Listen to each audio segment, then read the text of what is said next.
Good afternoon. My name is Ibrahim Haj. I am the Dean of Graphic Design, Architecture and Engineering. I'd like to welcome you all to this afternoon session, part of the FEA Student Conference. Students give presentations and distinguished alumni give plenary talks. It is my pleasure to introduce our youngest distinguished alumni so far, Mira Kaddoura.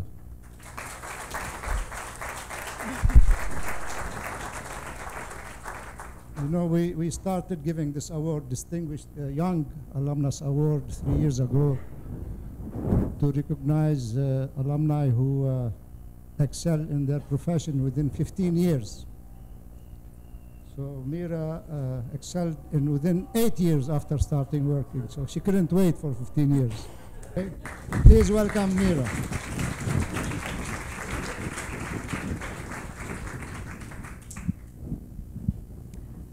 Welcome. I'm super excited to be here. I was telling a few people earlier that normally I don't get to do this in front of people that I care about, so this is really amazing that I'm here and I get to share this with a lot of people I care about. Normally I'm just talking to random strangers and I hope they like everything. So I'm just going to start. I'm sure most of you don't know where I work, so I'm just going to start with a little video I did real quick of Wieden Kennedy just to kind of give you a sense of where I work, and then I'll go into my actual presentation.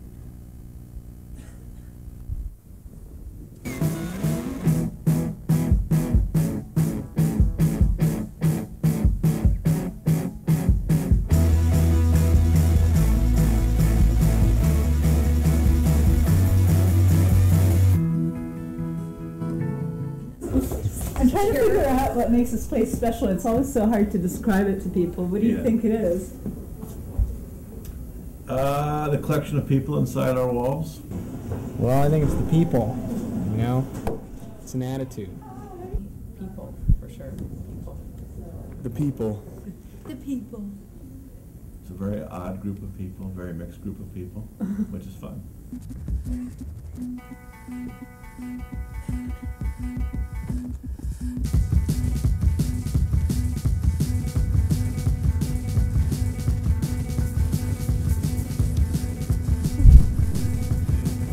I think it's kind of like, it has, all things have certain forms, I think, that sort of define them. I think this place is more of like a kaleidoscope, which has changing forms one after another. And so you're never bored and always challenged, and it's quite beautiful, actually, at the end of the day. What makes this place special? I think the fact that this place is known as being one of the best places in advertising, but everyone here is really humble and nice. They're just completely wacky people that are here. They're completely insane and we love them. Wieden Kennedy is a great agency to work at because it's one of the few places you can do work that you're proud of. I think it's the fact that every day I'm here, I feel like the most least interesting person in the building. Because everyone is so crazy, dynamic. This is their day job and they do even crazier shit outside of this place. You know, my biggest fear getting out of school was that I'd have to end up at a job where I had to wear pantyhose every day. You know, I could have one plant on the desk that was in the northwest corner of the desk, you know, with all these rules and regulations. And the great thing about this place is that there are no rules.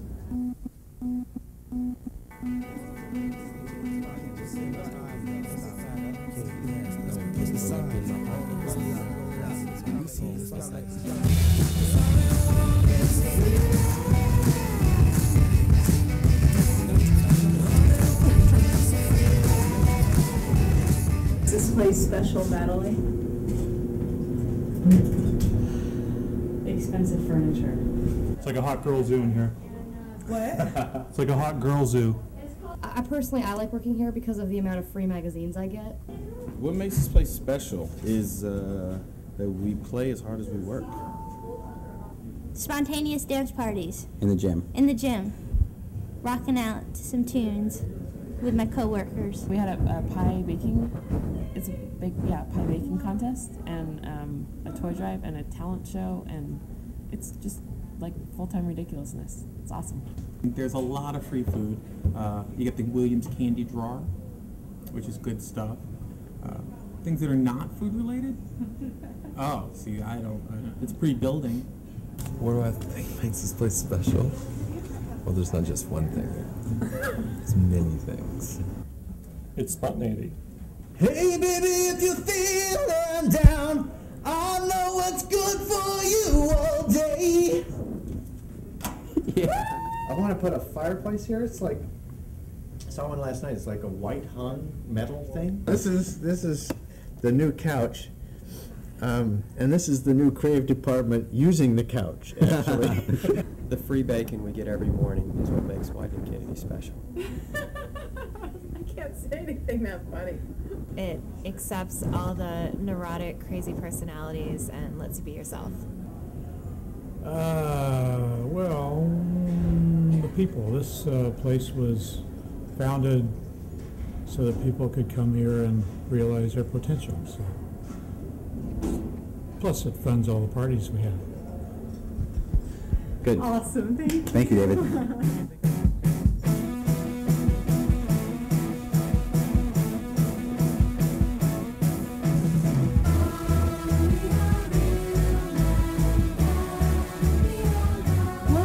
This place is so special because Mira Kaddoura works No, here. stop. What? No, come on. Jay Barry, what makes this place special? Hi, General. Mira. Mira. What makes Wieden Kennedy special? Mira Kaddoura. Okay, anyway, so you get a sense of like where I work. It's kind of, I think somebody said it pretty well, like we work as hard as we play. So, you know, it's kind of, there are no rules really. There are rules, but somehow they're very loose, and I think that they just hire a lot of really talented people and kind of leave them alone to do their thing. So anyway, I'm gonna, I bet everybody in this room either has a degree or is gonna get one pretty soon. And now the jobs that needed a BS need an MS, the jobs that need an MS now need a PhD. According to UNESCO, we're gonna be like the population in a couple decades that is the most educated worldwide. So what does that mean really for all of us? It means that degrees aren't special anymore. A lot of people probably in this room that haven't even graduated yet, they're like, Mira, why are you telling us this? And we're trying to get a degree right here. The reason I'm saying this is it's just 10 years ago, the whole landscape was different. Now with all the new technologies, we can really learn almost anything. I just like went on to Google and I started just started typing in how to. And as you can see, you can learn how to hack a Facebook account, how to get pregnant, how to lose weight, how to make a bomb, how to make $1 million, how to make $1 million from nothing. How can my hair go faster as my breasts grow, my breasts get bigger, all these things. You could just learn almost anything through these different technologies. The whole landscape. Sorry, there's Twitter, there's Facebook, there's Google, there's YouTube, there's podcasts, there's Wikipedia.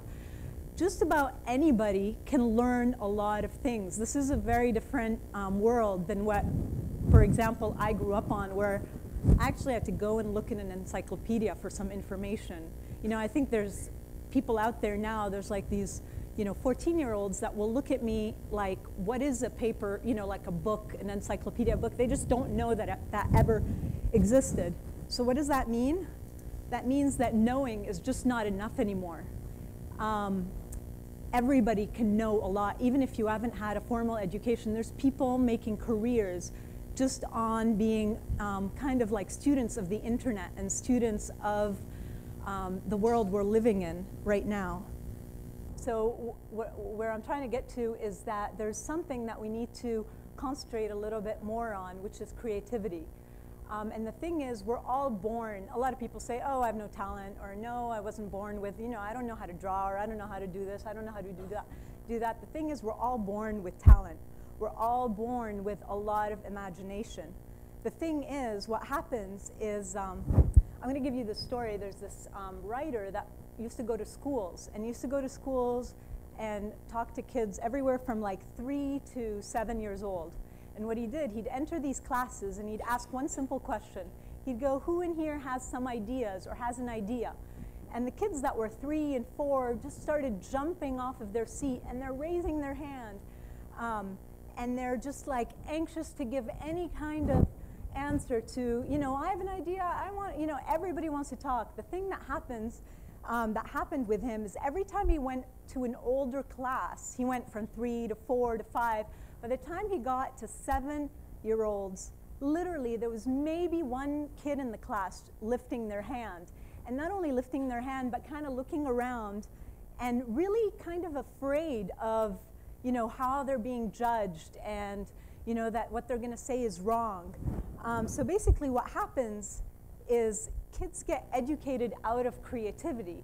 It's like the system that we're in, we're not encouraged to be creative. You know, we're in this structured environment where, you know, studying math or physics or biology or chemistry, all these things are things that we can quantify, things that have been proven, have been documented to actually show results. So by default, you know, people say, you know, don't dance, you're not going to be a dancer. Don't play music, you're not going to be a musician. So all these things are kind of disregarded because, you know, if you put more effort into math and physics, you're going to be more successful. But the thing is, you might take math and never be a mathematician. You might take physics and never be a physicist. So why don't we apply the same rules that we do to math and physics, which are important, to also creative subjects, which this is again like being afraid, getting older and older and being afraid to raise your hand in class and just being afraid of, you know, just a lot of things. It's a weird thing that happens. Kids just start being afraid of being wrong. And really, there's nothing worse than this world that these kids grow into that's really run on fear and being scared of being wrong. And what happens is these, not only are kids in school, you know, exposed to this, but we kind of run our companies this way. We run our societies this way. We punish mistakes. We punish people being wrong. We punish any kind of experiments. We punish, you know, not following the rules at work. And what happens is this fear starts killing creativity. And when fear kills creativity, we end up with these, you know, kids that turn into adults that just, you know, could have had a talent, could have explored it, could have gone on to become super talented, anything, and they just like really, a lot of kids now graduate with, maybe they had passions early on in life that they were never allowed to pursue, and they just, you know, end up doing a business degree and then never really liking business, and then are kind of at a loss at what they do with their lives. So my point here is there's a quote by Woody Allen that I love, where he says, if you're not failing every now and again, it's a sign you're not doing anything very innovative. And I really think there's a truth to that. We have to be allowed to fail. We have to be allowed to make some mistakes, because it's only if we make mistakes that we grow. And really, like, I think just all of human nature, all of human progress really has been based on mistakes and failures, because there's no original thought that comes from, you know, no mistakes. You'll just come up with the same thing that we've been coming up for years and years and years if we're not allowed to experiment and try. So my challenge really here is, to you guys, is I feel like over the past 10 years, I feel like I've been in an industry that you're kind of, as a creative person in advertising, you're always made to present ideas that sometimes you think are great, sometimes are not, but you're constantly forced to present, to generate ideas, to work really long hours, weekends, nights, everything, generate ideas, and then have these ideas be judged by people. And the thing is, you know, even though at first this might be scary, the more you do that, I think the more you become a little fearless every time. You just get really, really used to sharing ideas and getting judged by people you admire, of course, and then just that process makes you become less and less fearful. So this is actually a mural where I work, and it's little thumb, you know, those transparent thumbtacks. And there's millions of them in this wall, and they just say, fail harder. So if there's anything that I think, students, even, people working, I think you should just be open to failing and allowing yourself that. I think we're all human, so I think there's just acknowledging that we can't be right all the time and that we are allowed mistakes, and just nurturing our kids in this new generation that's coming that will just allow more creativity and more ideas, really. So what is this thing called creativity? Sometimes it bugs me when people come to me and they say, oh, you're an artist, you're creative, so you know how to draw. Actually, I don't really know how to draw. I know how to sketch something, enough to get an idea, but I'd never do a painting and wow you by my Gauguin skills or anything. So what is creativity really? It's just the way you think. It's problem solving. It's thinking about, it's a quality of things you do. It's problem solving. It's coming up with ideas of value. And these ideas of value can apply to anything, whether you're a nuclear scientist, you're an engineer, you're an architect, you're a designer, whatever it is, it's coming up with ideas with value. What does that mean? A lot of times it means coming up with things, putting two and two together, putting things together that have never existed before. There's a lot of people out there that need to actually make or move or create to think. That's the way they solve problems. They actually have to do something to be able to think. And for anything really amazing to happen, you need an idea. So we need to encourage this process. So that kind of brings me to what I do for a living. And basically, other than obviously I direct work and I design work and I do all that stuff and I come up with art direction for stuff, the main thing that I do on a daily basis is coming up with ideas with value. It's coming up with ideas, and that's, I think, the most, coming up with ideas that will either entertain you, surprise you, make somebody feel something. And the tricky thing with especially advertising, or even just any profession you're in, is saying something that people actually want to hear. There's a lot of noise, and it's kind of trying to come up with stuff, in advertising especially. It really, really matters what you say and how you say it, because I feel advertising is very much a big weapon. It can change people's opinions. It can transform things. It could manipulate a whole population of people.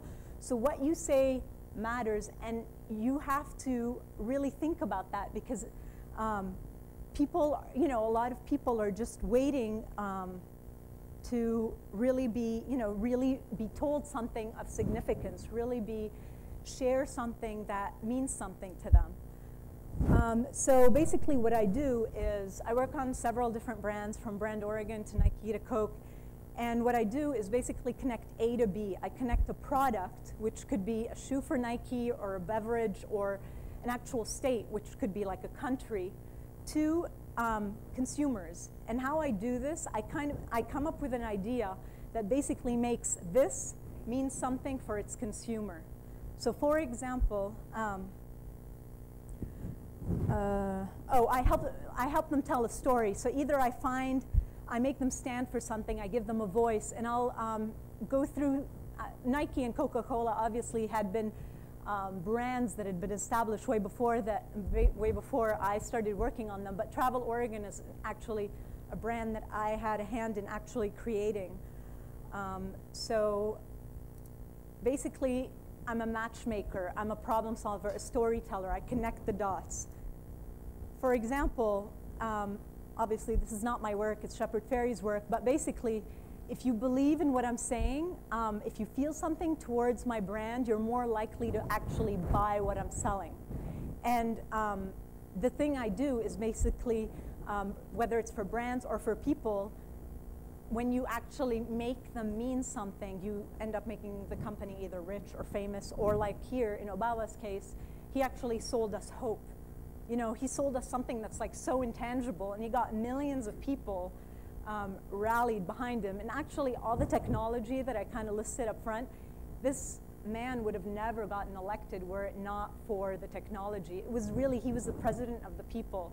YouTube didn't even exist the last president around, the last president that, Bush, who came before him, YouTube didn't even exist then. So just in 4 years, like how much the landscape has changed.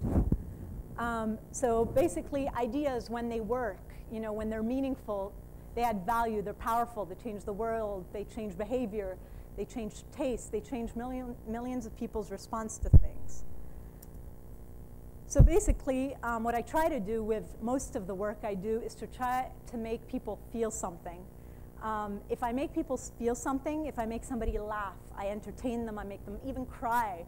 If I do anything to trigger any kind of emotion in people, then those people will connect with what I'm trying to sell, with what I'm trying to share, with what I'm trying to, like, you know, and I try a lot of times with my work to not just like sell a product, obviously that's the bottom line, but to kind of inspire people a little bit and just give them a little bit more than just like a shoe. You know, I try using this really powerful tool that I just learned a lot about, and, you know, I became, you know, a real, you know, I just know how to do this thing. I use that tool to try to do something a little bigger, and you'll see by the few examples I'll give, I just try to like inspire people, or I try to like give them something that like just does more, you know, so I'm trying to add something to their life versus just sell them a product. I don't know if anybody knows who this is, but this is this is Don King, who basically was the promoter for Muhammad Ali. So basically, Nike came to us. This is one of the examples of the projects I'm going to share. Nike came to us and asked us, not this past summer, the one before. They said that Federer and Nadal are both Nike athletes. See, what happens in advertising is you're given a problem, either a business problem or some kind of problem, and you come up with a creative idea to help solve this problem and make people, you know, feel a certain way. In this point, they wanted people to like start, you know, talk about these athletes that both, you know, that Nike sponsored. So they said, okay, Federer and Nadal are both going to the US Open. They've been doing great. They've come together. They might actually end up on Arthur Ashe at the US Open playing each other in the finals. These guys are two of the friendliest athletes. Whenever you see them, they're hugging, they're kissing, they're whatever. There was no tension there. And Nike had both of those athletes, so what they came to us and said, we need to create tension around these two athletes. We need to get people talking about Nike around the US Open. We sponsor these two athletes, and we're really not doing anything around them. So we came up with the idea of getting this Don King, basically, who was the promoter of the Rumble in the Jungle, the Thrilla in Manila, all these big competitions that Muhammad Ali was in, to actually promote this battle. We kind of created this almost fictional battle between Nadal and Federer. And I did this little video just to kind of sum up the New York City attack that we did for this campaign. Two Nike tennis legends were facing off at the US Open in Flushing Meadow, New York. Nadal had just ousted Federer from the #1 ranking spot. This was the most intense rivalry in tennis history, and the friendliest. There was only one way to spice this up, to hype the rivalry to a frenzy. We brought in the pro, the grandmaster of hype himself. Hey, oh my God. The Big Daddy, Mr. Don King. The originator of the Rumble in the Jungle, the Thrilla in Manila, and now it was the Grapple in the Apple. Talk to him, Ross. This is a big moment for all of us. You know, the Grapple in the Apple. In collaboration with Don King, we embarked on a promotional tour of New York City, beginning with a massive press conference attended by every news agency from Fox, Nadal and Roger Federer, to Reuters, to London Times Online. The promotion built from there, including segments on newscasts and a tour of New York streets and landmarks. Don't leave no stone unturned. Don't leave no door unlocked. This city attack was seeded on the internet through web films and backed up with posters, ad vans, and two armies of rival street teams, one pro Federer and one pro Nadal, to invade the island of Manhattan.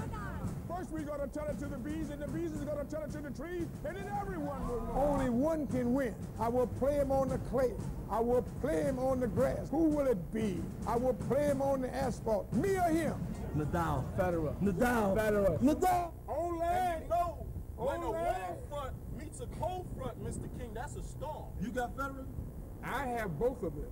The grapple and the apple is up to them to win. All I'm going to do is bring them together. The aliens coming in, communicating, yes, with the tennis ball. So this is what I do for a living. Anyway, so we created the grapple and the apple and got all of New York City just hyped around the US Open of that year, which was in 2008. Next, I'm going to show what I did for Oregon. Oregon came to us in 2003, and it had gotten to a point where Oregon was looking like North Carolina, was looking like South Carolina, was looking like every other state almost. Like nobody really knew what Oregon represented or what its voice was.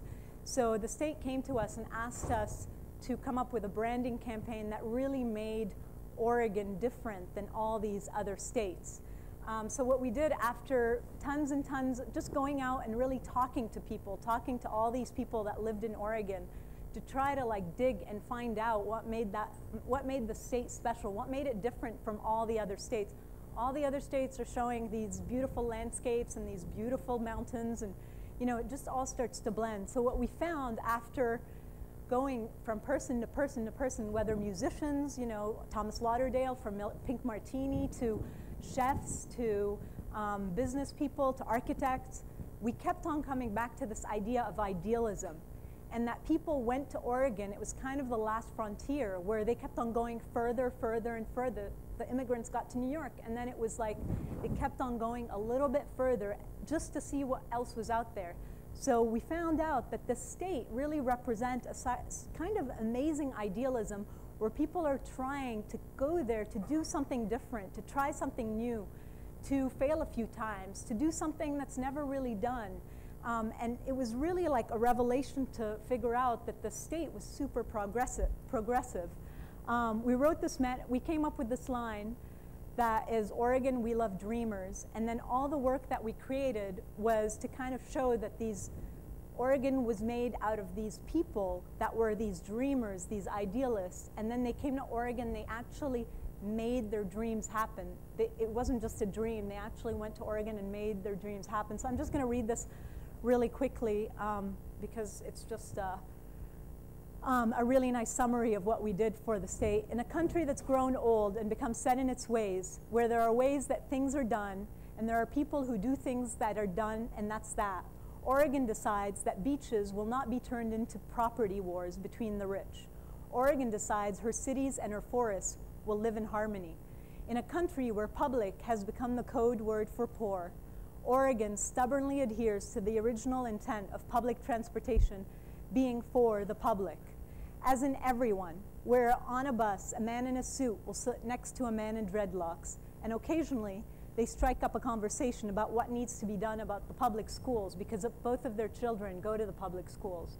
In a country where everything was just getting swept into a landfill, Oregon decides its mountains and rivers and valleys and deserts and coasts were all too important to fill with garbage, and so Oregon found a better way to deal with its waste.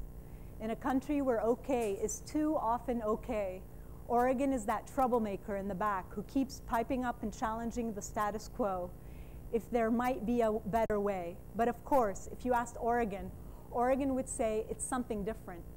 Oregon would say it's a refuge for idealism, where it's still possible to grow the best hazelnut, where it's still possible to turn your idea into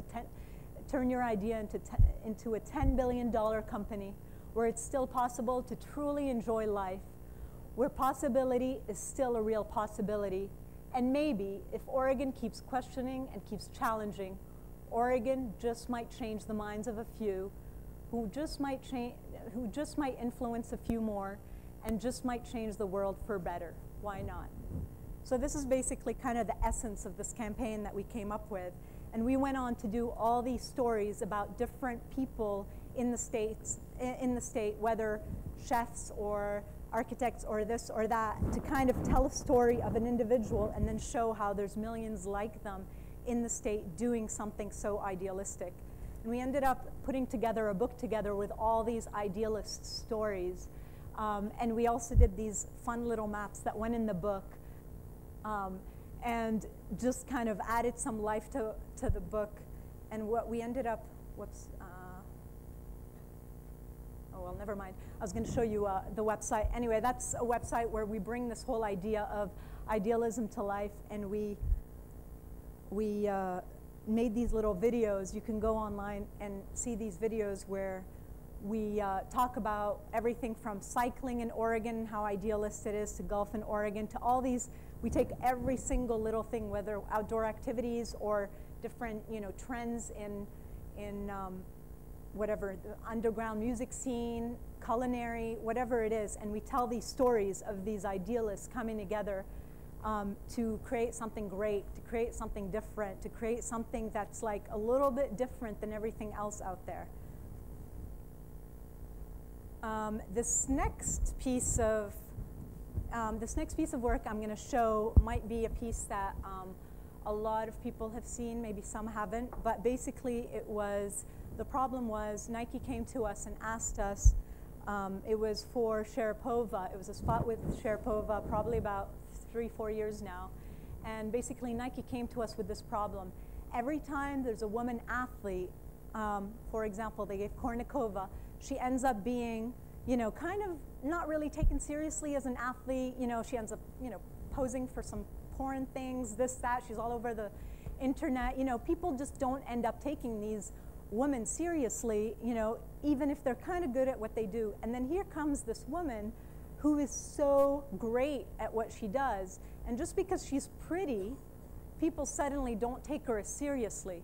So Nike came to us that they had Sharapova, who they sponsored, and they wanted to do a piece of work that basically made a point about you can be pretty and you could be amazing at what you do, and they have nothing, they can complement each other.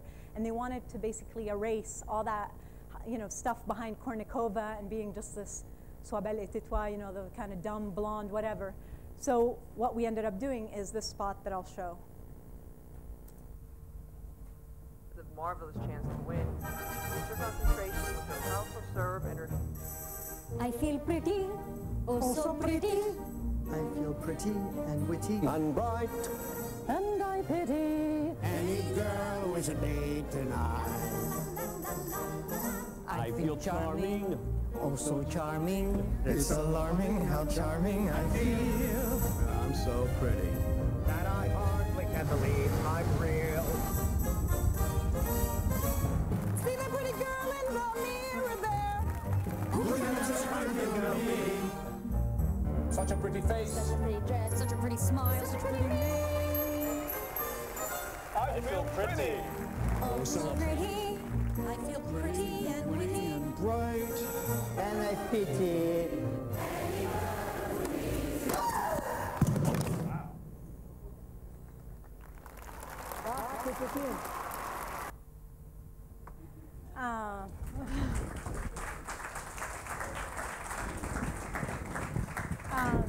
This is a really great example of doing advertising that inspires people. Yes, we had to move a lot of product for Nike.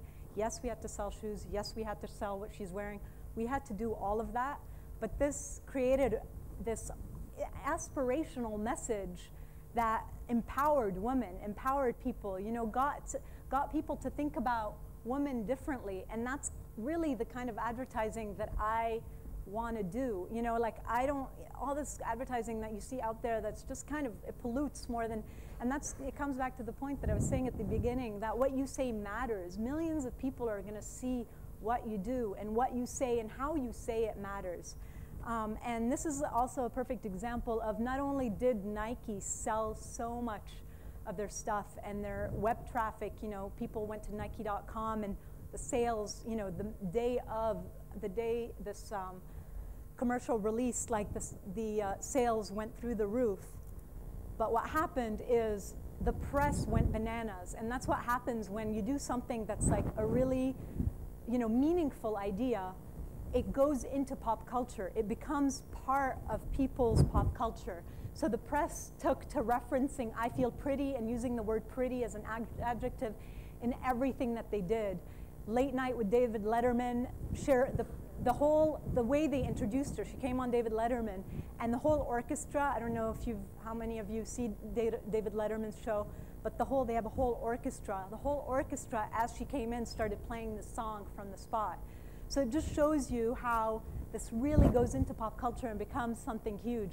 Sports Illustrated's 3.15 million subscribers had a picture of Maria on the cover. They had the word, pretty, great, just on the cover, inspired from the spot. So that kind of brings me just these 3 examples. I wish I could show more work, but I just wanted to take these 3 examples to kind of say that there's a hole for ideas. People, that's how you will differentiate yourself from everybody out there who has a degree, who has any kind of training. You have to be more of a problem solver. You have to connect A to B. You have to come up with ideas that are different. Do something that I've not seen before. We need to give literacy and creativity the same importance. We need to give math and chess and music and everything else the same kind of importance. So that's kind of a challenge that I have. And then this is kind of one of the last things I want to kind of leave you with as a challenge. If we kind of help each other or encourage each other to make more connections, to give more than we take from the world, to share more than we manipulate, to surround each other with people that are better than us, to make each other better, then maybe even the tiniest actions, even the smallest things that we do, even if we do it just to the circle around us, maybe that'll be a little ripple effect where we can kind of save ourselves from ourselves, really. We can try to make this world that just keeps on getting worse and worse every day a little bit better. We really have no excuses. We have we're more powerful than we've ever been. We have more tools than we've ever had. I mean, we're transmitters and receivers of information. We're not, 20 years ago, we used to just take in information from a TV. Now we actually participate. We actually share information. We actually, actually have an impact on the world. And it's not about getting more money or getting more awards or doing better even at our jobs. It's about changing the whole world's basic operating system. And it really just takes an idea, coming up with something that will make that little difference, that will start changing the world. And that's kind of it. What I wanted to just kind of put it out there. I know probably a lot of students in here are engineering and architecture students, but seriously, feel free to contact me. Anybody who's an idea person, a thinker, a doer, anything. I actually, part of what I do, I actually enjoy having conversations with people who want to make a change out there, who actually want to make a difference. Maybe, you contact me, maybe it's not in the short term, but maybe it's in the long term. I'm working on a bunch of things that could turn into bigger things. Maybe somehow, someday, whatever, we end up collaborating. But anybody who wants to actually do something, no matter what your background is, whether you're an engineering student, you're an app-obsessed, programmer, whatever it is, I want to hear from you. So you could go on mira.com. It's kind of still very simple. I don't have my work on my website, but you can contact me through my website, and we can have a conversation. And then just my last slide, I wanted to, I know they're sitting in different places, but that woman over there who's my mom, and that guy over there who's my dad, I just wanted to say that they're 2 of the most incredible human beings I've ever met in my life. And honestly, I just got lucky that I was kind of born into them. They taught me to stay humble. They taught me to never let anything get to my head. They taught me to be great at what I do, even if I'm picking up garbage. They taught me so many things that honestly, I wouldn't be here standing in front of you today if it weren't for these 2 humans. So don't congratulate me, congratulate them. Thanks.